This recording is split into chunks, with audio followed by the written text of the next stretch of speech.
현재 임차료를 내는 사람들의 숨은 가치. 내가 어떤 업종의 비즈니스를 하든 상관이 없다. 만약 현재 임차료를 건물주에게 내고 있는 사람이라면 그 사람은 해당 건물을 소유할 능력을 최고로 많이 가진 사람이다. 현재의 건물주도 그 건물에서 스스로 임대료를 만들지 못하니까 그 건물 안에 들어와서 사업을 통해 임차료를 내줄 사람을 구한 것이다. 즉, 만약 여러분이 임차료를 밀리지 않고 낼 사업체를 현재 운영 중이라면 그 빌딩을 소유할 능력과 힘이 있다는 것이다. 매장, 공장, 사무실과 같은 사업장을 갖고 수입을 발생시켜 임차료를 내고 있는 모든 사업자는 자신의 사업에서 두 가지 수익이 발생한다는 것을 알아야 한다.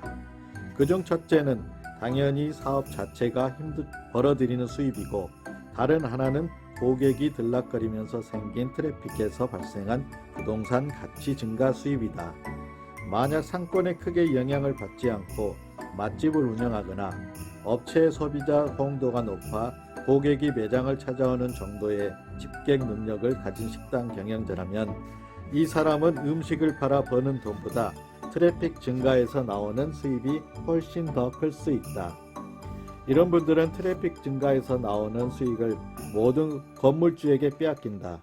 본인의 능력으로 건물과 상권의 고객 트래픽을 증가시켜 발생한 건물 가격 상승과 임대료 상승을 오히려 건물주에게 지불하는 것이다.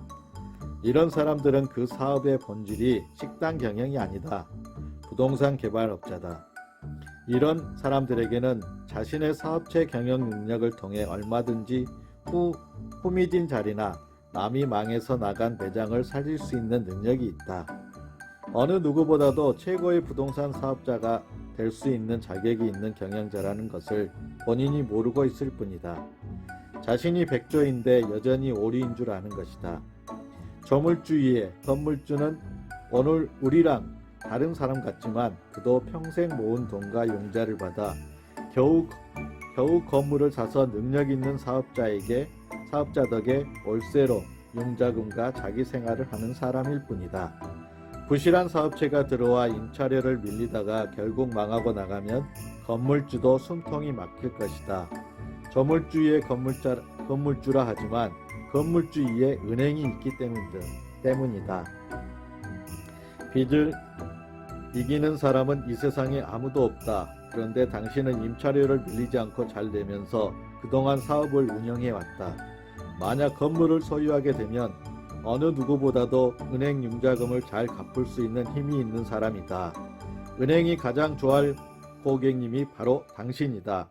그러므로 스스로 건물 소유자가 되어 사업과 트래픽 증가 이익을 모두 챙겨야 한다. 트래픽 증가 이익이 음식을 팔아 번 돈보다 많을 수도 있다. 종잣돈을 마련하고 융자를 받아서 적당한 건물을 찾아 한 번만 성공하면 그것을 바탕으로 여러 채의 건물을 소유할 수 있다. 은행이 누구보다도 안심할 고객이다. 이것은 비단 맛집, 식당뿐만이 아니라 학원 사업자, 사무실, 어린이집 등등 모두에 해당된다. 우리가 알고 있는 대형 사업체도 사실은 모두 부동산 이익을 동시에 취하는 형태를 가지고 있다. 맥도날드는 세계 최고의 식당 사업자이기도 하지만 동시에 세계에서 최고로 많은 부동산을 가진 부동산 사업자다. 거의 모든 대형 슈퍼마켓들도 다를 바 없고 어린이 공원이나 디즈니랜드, 호텔 같은 사업 역시 부동산 사업이다. 프랜차이즈 부동산 사업이 될 수 있다. 개인 창업자보다 폐점률이 적은 프랜차이즈는 매장을 확보해서 점주에게 임대료를 받을 수 있다. 맥도날드가 그런 모델이다. 농장도 고객이 직접 사러 오게 만들 수 있으면 그 또한 부동산 사업이다. 생산, 제조, 판매를 동시에 하는 농장이라면 부동산 사업자다. 이를 다른 말로는 6차 산업이라고도 한다. 꽃집도 부동산 사업체일 수 있다. 나는 서울 시내에 계속 꽃매장을 열고 있는데 이 중에 몇몇은 건물을 사서 들어갔다. 시장에 나와 있는 매물이 우리가 들어가서 현재 시장 임차료를 낼 수 있는 정도라면 사서 들어간다. 우리가 발생시키는 트래픽 자산을 상가 건물주에게 빼앗길 이유가 없기 때문이다. 이런 유능한 사업자들이 아직 건물주가 아닌 이유는 아주 황당하다. 일단 한 번도 생각해보지 않아서다. 건물을 사려면 많은 돈이 필요하다고 생각한다. 매장 하나 차릴 때도 근근히 차렸는데 어찌 감히 하고 비리 겁먹는다. 그러나 이는 사실과 많이 다르다. 당신만큼 능력이 없는 건물주도 건물을 가진 것을 보면 이상하다는 생각이 들지 않는가?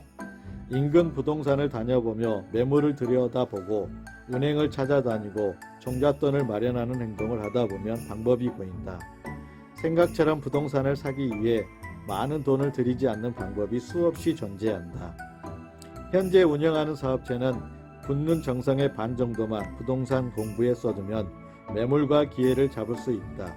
부동산은 그 자체로 임대료를 통한 일종의 투자 배당금을 만들 수 있는 제품이므로 레버리지를 강하게 쓸 수 있다. 생각보다 쉽다는 얘기다. 어렵지 않다는 것이 아니라 생각보다 쉽다는 것이다. 임대료를 내는 사람이 건물주라는 말을 사업을 운영하는 동안 절대로 잊지 않는다면 어느 날 건물주가 되어 있을 것이다. 만약 이를 잊으면 매년 올라간 임대료에 허덕이다 이리저리 매장을 옮겨가며 건물주 욕이나 하며 사는 신세가 될 것이다. 건물 하나만 내 것으로 잘 잡아 융자를 갖고 나면 그 다음부터는 레버리지로 다른 건물들을 살 수 있다. 그만큼 특별한 투자 상품이니 욕망을 절대 포기하지 말길 바란다.